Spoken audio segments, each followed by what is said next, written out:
दौरे पर है, वहां संबोधित कर रहे हैं लोगों को। बाजारों में रौनक भी और ज्यादा रहने वाली है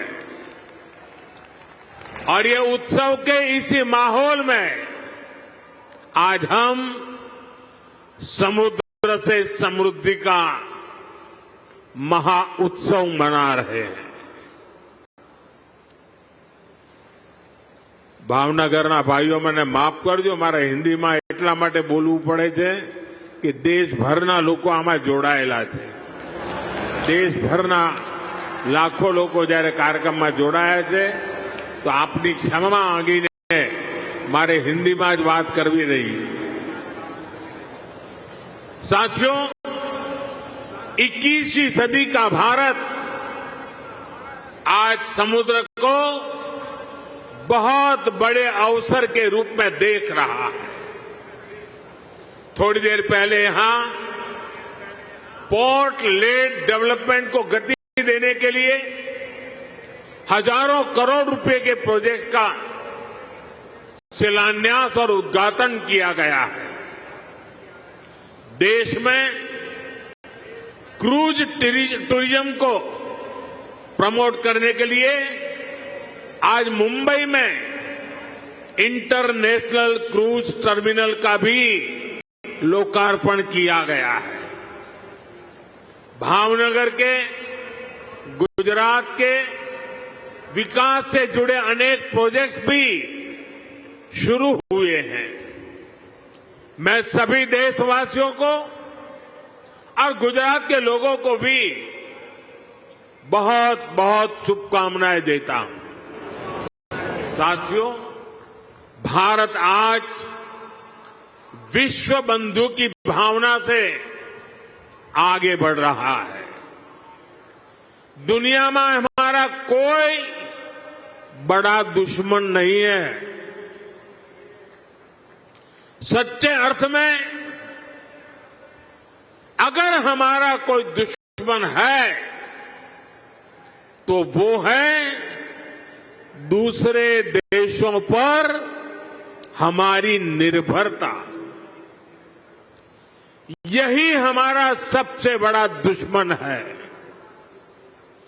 और हमें मिलकर भारत के इस दुश्मन को निर्भरता वाले दुश्मन को हराना ही होगा। हमें ये बात हमेशा दोहरानी है, जितनी ज्यादा विदेशी निर्भरता उतनी ज्यादा देश की विफलता। विश्व में शांति, स्थिरता और समृद्धि के लिए दुनिया की सबसे बड़ी आबादी वाले देश को आत्मनिर्भर बनना ही होगा।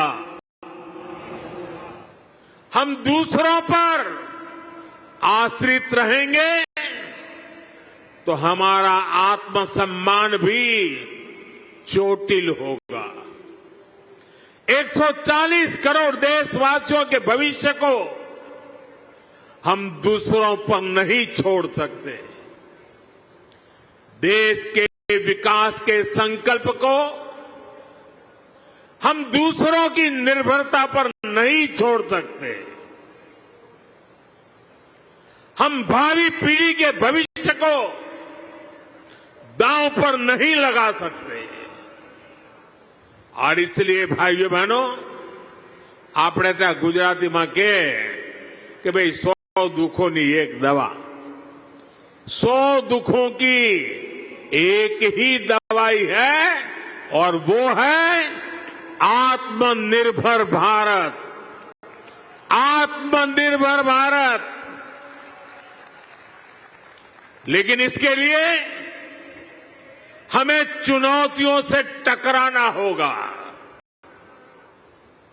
हमें दूसरे देशों पर अपनी निर्भरता लगातार कम करते जाना होगा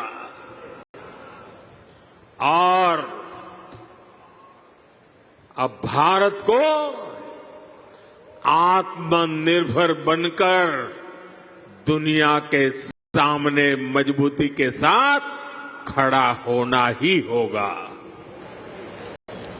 भाइयों और बहनों, भारत में सामर्थ्य की कोई कमी नहीं है, लेकिन आजादी के बाद कांग्रेस ने भारत के हर सामर्थ्य को नजरअंदाज किया।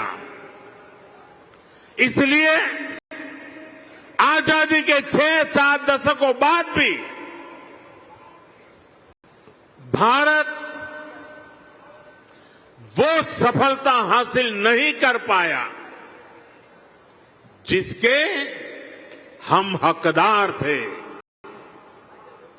इसके 2 बड़े कारण रहे।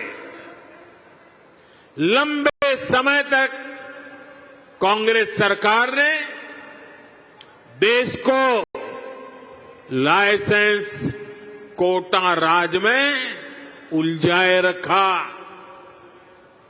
दुनिया के बाजार से अलग थलग रखा और फिर जब